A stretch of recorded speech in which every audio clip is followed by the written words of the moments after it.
Breakfast puppies? This podcast contains adult language and content and is meant for mature audiences. Listener discretion is advised.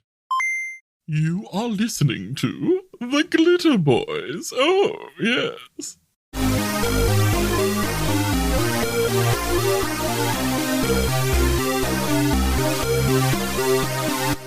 All right, thanks for joining us. We're back.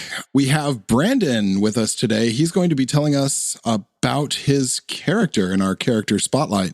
Brandon, you play a young man in our campaign, a wild-eyed, bright-eyed, and bushy-tailed user of magic with an interesting friend. And let's hear a bit about him. Okay, yeah, Martin Goodish. He's a young prodigy. He was one of those gifted kids who went into college, at a way young age.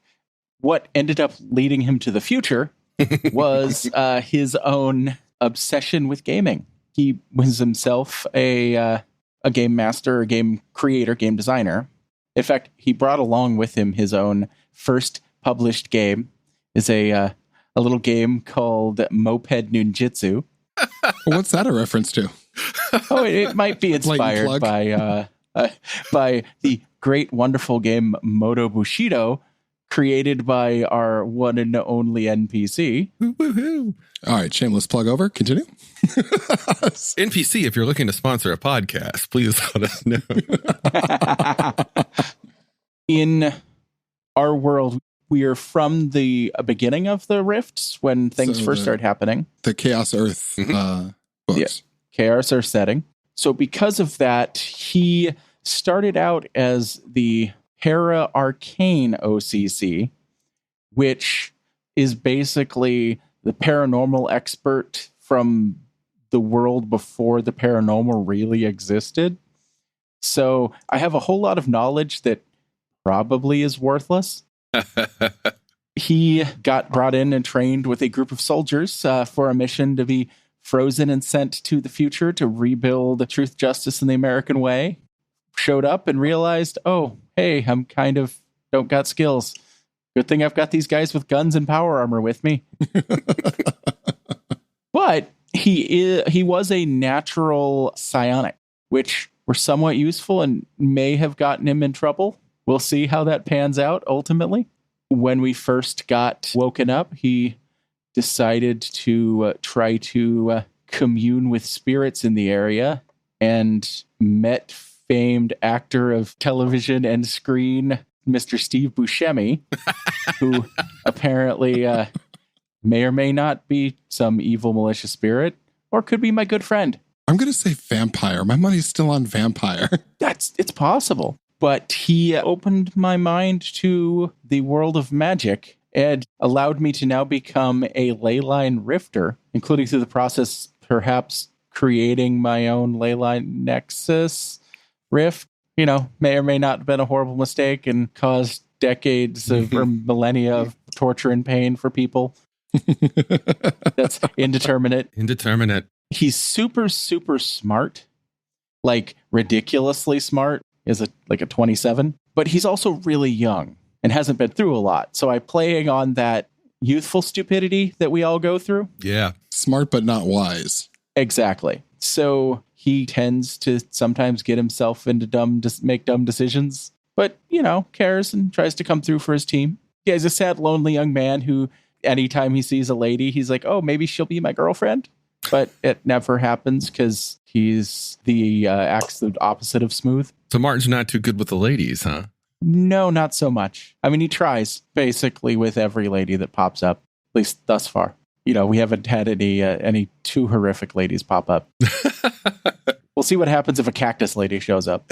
Ooh, that would be fascinating. They're pretty, I understand, lumpy. Yeah, but full of love. Painful, needly love. Not for anyone's pleasure are they ribbed.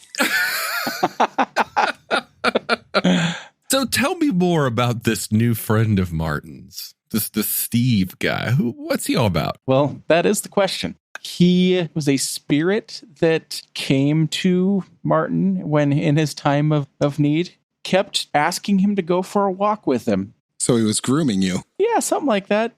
But it kept getting talked out of the walks by members of my team, mostly Abel. my adopted big brother on the team. Then one day, things were real bad. We got into a big fight with a bunch of coalition assholes. Abel decided to take action of his own accord and get himself into a sticky situation. And that was fine. Martin, being afraid, called out to Steve and took him up on that offer for a walk. Then ended up going through bits of his history where Steve was his friend all along and knew him for all of this time in his past. And he's just remembering these memories of Steve being with him this whole time. The whole time. Yeah. Yeah. He's been my friend forever. Mm-hmm. Then he asked me what I wanted to do, which was save Abel. Magically, we swapped places. And so now I'm out in the middle of the battlefield, but I now have the ability to zot people and create a giant rift that like ate the enemy's cruiser. And eventually I closed it-ish, the part that was sucking things in at least, because Abel showed up and talked some sense into me. Yeah. I like to run my games with the idea in my head that they're television show episodes. And whenever I find cool moments like that, I always like to mentally picture it happening if it were filmed for television. But modern television, you know, now that we have HBO raising the stakes on production quality, I just picture that whole fight in my head in slow-mo with Guns N' Roses knocking on Heaven Door playing, which is just so perfect. Yeah. I'm glad to have Martin around. Martin is a very fascinating character. Martin's got lots of zingers. And Martin he provides this mentality that the other characters don't have because they're all, well, until recently, they were all military, whereas Martin was essentially the contractor who's joined them. Yeah, he was the civilian. Yeah. I think he's a good foil. Yeah, he's a good foil for the rest of the party, and not just for like a comic relief moment, which there are several. He also brings, when he's not channeling Steve Buscemi, he brings an innocence to the party, which keeps us from rampaging too hard. Nice. Well, Brandon, it's been good to have you with us playing. I'm enjoying you in this game, and I look forward to seeing more of what Martin has to offer through his very special new friend. We should all walk with him. Yes. Don't walk with Steve Buscemi. Oh, Lord. All right. Thanks for joining us. We'll catch you next time. Catch you next time.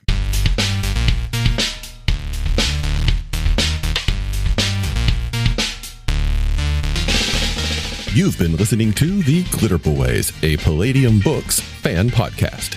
Glitterbois, Rifts, the Megaverse, and all other such topics are the property of Kevin Siembieda and Palladium Books. Please buy all their stuff and help keep them in print and making more games. You can order directly at palladiumbooks.com, and their entire catalog is available digitally at Drive-Thru RPG as well. Our opening music is 8-Bit Bass and Lead by Furby Guy from freesound.org. This closing music is Caravana by Philip Gross, available at freemusicarchive.org.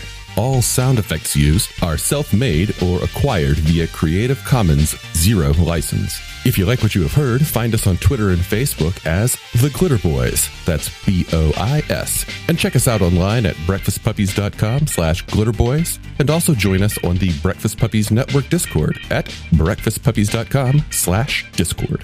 And if you want to help us out, please spread the word and help us build a community. Thanks again for listening. We'll catch you next time.